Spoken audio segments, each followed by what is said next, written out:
सत्संग की बहुत बड़ी महिमा है। आप लोग कथा सुने होंगे कि एक बार ब्रह्मज्ञानी वशिष्ठ जी महाराज जो त्रिकालदर्शी संत थे, ब्रह्मज्ञानी वशिष्ठ जी महाराज घूमते घामते चलते फिरते विश्वामित्र मुनि के आश्रम चले आए। तो विश्वामित्र जी तपस्वी थे, बहुत बड़े तपस्वी थे। जब तपस्वी विश्वामित्र जी के कुटिया में आए ब्रह्मज्ञानी सत्संगी वशिष्ठ जी,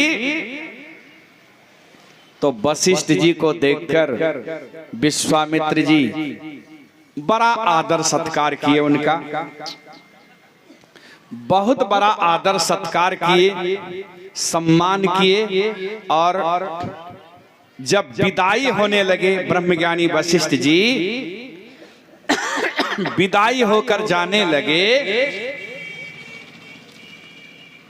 तो विश्वामित्र जी कहते हैं, यदि मैं जीवन में मन लगाकर तपस्या किया हूं तो 10,000 वर्ष तपस्या का पुण्य जो होना चाहिए, 10,000 वर्ष तपस्या का पुण्य मैं ब्रह्मज्ञानी वशिष्ठ जी को विदाई में देता हूं। कमंडल में जल था, वह जल निकाल कर संकल्प करके कि मैं अगर जीवन में तपस्या किया हूं तो 10,000 वर्ष तपस्या का पुण्य मैं ब्रह्मज्ञानी सदगुरु वशिष्ठ जी महाराज को विदाई में देता हूं। संकल्प करके दे दिए। और ब्रह्मज्ञानी वशिष्ठ जी चलते चलते विश्वामित्र जी से कहते हैं, विश्वामित्र जी, अरे भाई, आपकी कुटिया में हम आए तो आपने हमको इतना आदर दिया, इतना सम्मान किया और अपना तपस्या का पुण्य हमको विदाई में दिया, ये अहो भाग्य है।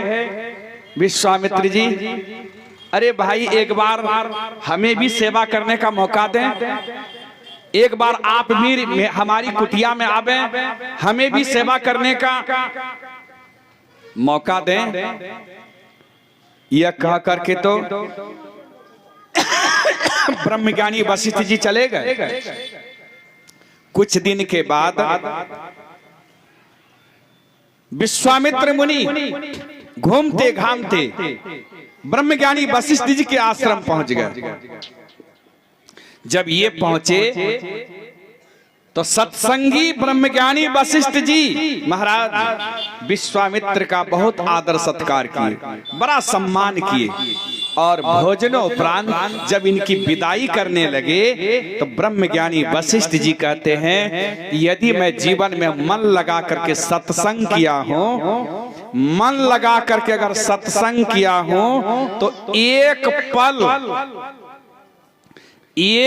पल सत्संग का पुण्य मैं विश्वामित्र जी को विदाई में देता हूं। एक पल सत्संग का पुण्य, कहां तो 10,000 वर्ष तपस्या का पुण्य, और कहां तो ब्रह्मज्ञानी वशिष्ठ जी एक पल सत्संग का पुण्य विदाई में दे रहे हैं। संकल्प करके तो दे दिए, लेकिन विश्वामित्र जी मन ही मन रुष्ट हो गए, मन ही मन रुष्ट हो गए कि अरे राम, ये वशिष्ठ जी हमारी कुटिया में आए थे तो मैं इनको कितना आदर सत्कार किया, कितना सम्मान किया, और विदाई करते समय इनको 10,000 वर्ष तपस्या का पुण्य दिया।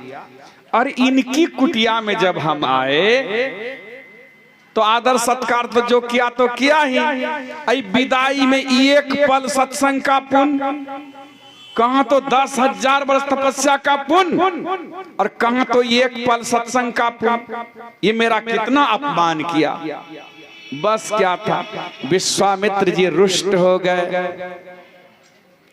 अब बोलना चालना टोक नमस्कार सब कुछ बंद हो गया। पहले मिलते जुलते थे, ब्रह्मज्ञानी वशिष्ठ जी बहुत सीनियर थे और विश्वामित्र जी बहुत जूनियर छोटे थे। तो मिलते थे तो विश्वामित्र जी प्रणाम करते थे वशिष्ठ जी को। लेकिन अब टोक नमस्कार मिलना जुलना बंद हो गया।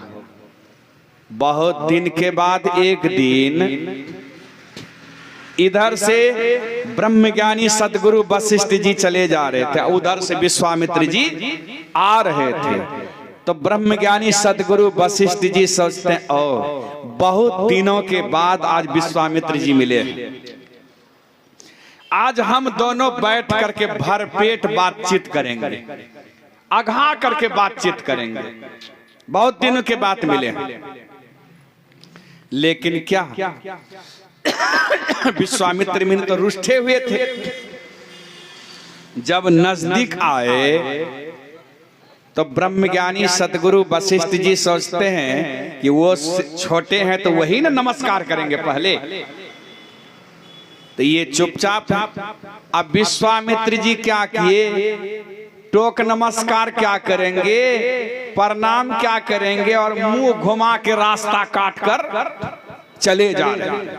नहीं होता गांव घर में भी, जिससे लड़ाई झगड़ा होता है, जिससे लड़ते झगड़ते हैं, लड़ाई झगड़ा हो जाता है, जिससे दुश्मनी है आपको, अगर आमने सामने हो गए तो मुंह को मटका के घुमा के नहीं चल देते हैं?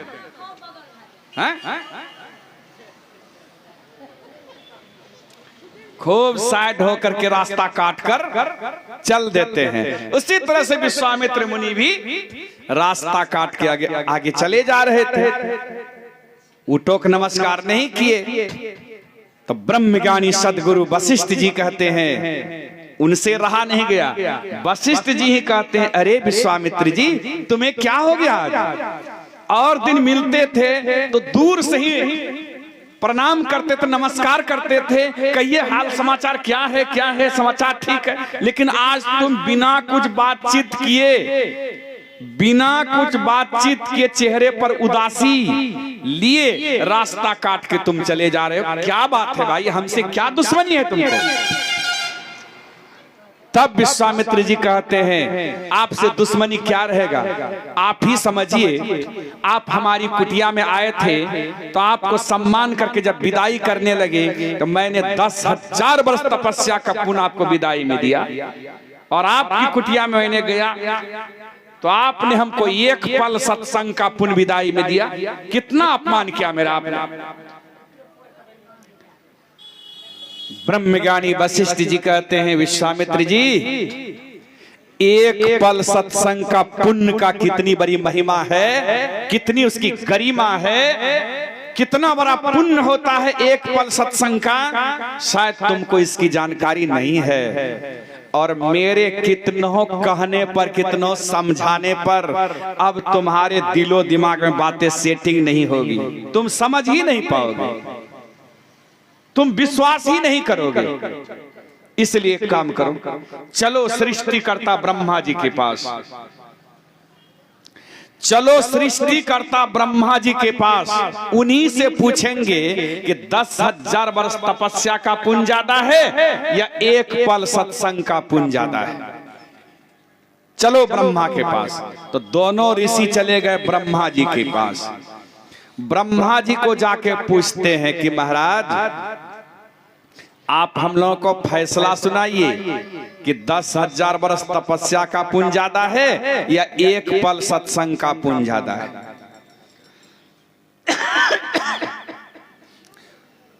तो सृष्टिकर्ता ब्रह्मा जी मन ही मन विचार करते हैं कि दोनों ऋषि हैं, दोनों ऋषि एक तपस्वी हैं, एक सत्संगी हैं। एक को जिताओ तो एक नाराज। हार तो होगी विश्वामित्र की, हार तो हो जाएगी विश्वामित्र की। और ये है क्रोधी, ये है क्रोधी, और कहीं श्राप दे दिए तो मेरा सत्यानाश हो जाएगा।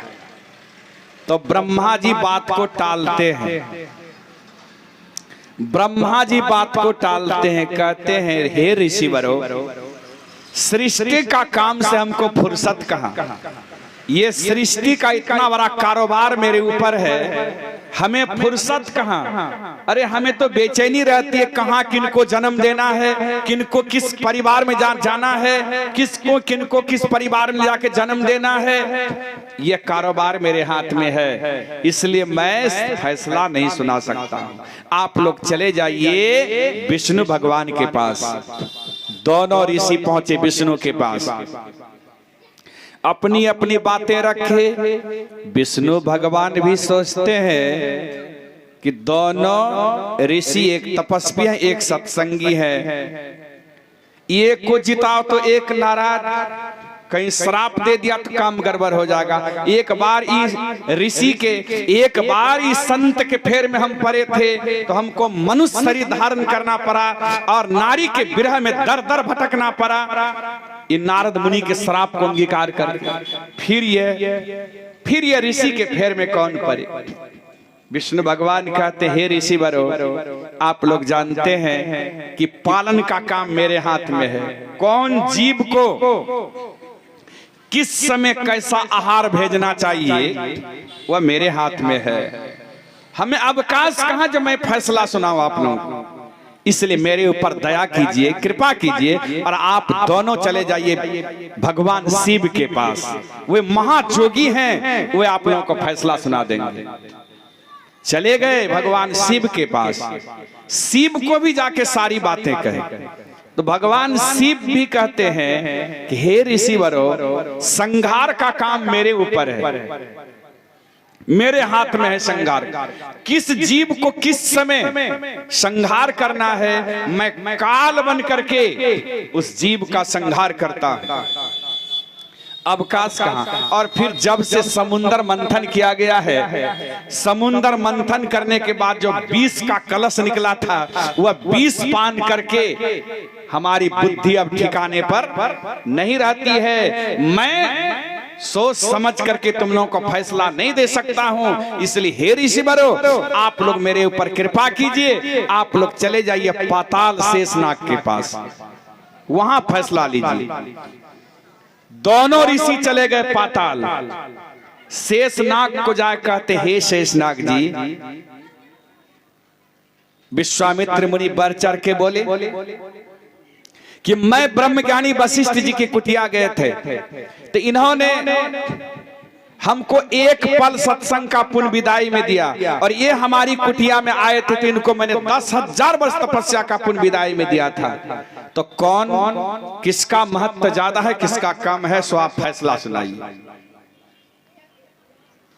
शेषनाग जी कहते हैं हे ऋषि वरो, आप देख रहे हैं मेरे मस्तक पर समूचे पृथ्वी का भार है। ये सारे पृथ्वी का भार मेरे मस्तक पर है। हमें अवकाश कहाँ जो मैं फैसला सुनाऊं। अगर आप दोनों ऋषि मेरे पास फैसला लेने के लिए आए हैं तो एक काम कीजिए, दोनों में से कोई थोड़ी देर के लिए पृथ्वी के बोझा को संभालिए। आप दोनों में से कोई थोड़ी देर के लिए ये भार को संभालिए तो मैं आप लोगों का फैसला कर देता हूं। सदगुरु ब्रह्मज्ञानी वशिष्ठ जी कहते हैं हे विश्वामित्र जी, अरे आप तो तपस्वी हैं भाई, अपनी तपस्या का पुण्य लगाइए पृथ्वी के बोझा को थामने में, और शेषनाग जी को फ्री कीजिए, ये फैसला सुनाएंगे तब। तो घमंडी भी थे विश्वामित्र मुनि के अंदर में, अहंकार था, तपस्या का अहंकार। अहम भरी शब्द में कहते हैं यदि मैं जीवन में मन लगा के तपस्या किया हूं तो 10,000 वर्ष तपस्या का पुण्य मैं पृथ्वी के बोझा को संभालने में लगाता। ऐसा कहकर पृथ्वी के बोझा को संभालने में अपना माथा लगा दिए। शेषनाग जी ढीला छोड़ने लगे। जब शेषनाग जी ढीला छोड़ने लगे दबने विश्वामित्र मुनि दबने लगे, हल्ला के शोर मचाए, थामिए थामिए शेषनाग जी, ये पृथ्वी के बोझा हमसे थमने वाली नहीं है, मैं नहीं थाम सकूंगा इसको, ये बोझा बहुत भारी बोझा है, इसको मैं थाम नहीं सकूंगा, आप थामिए इसको।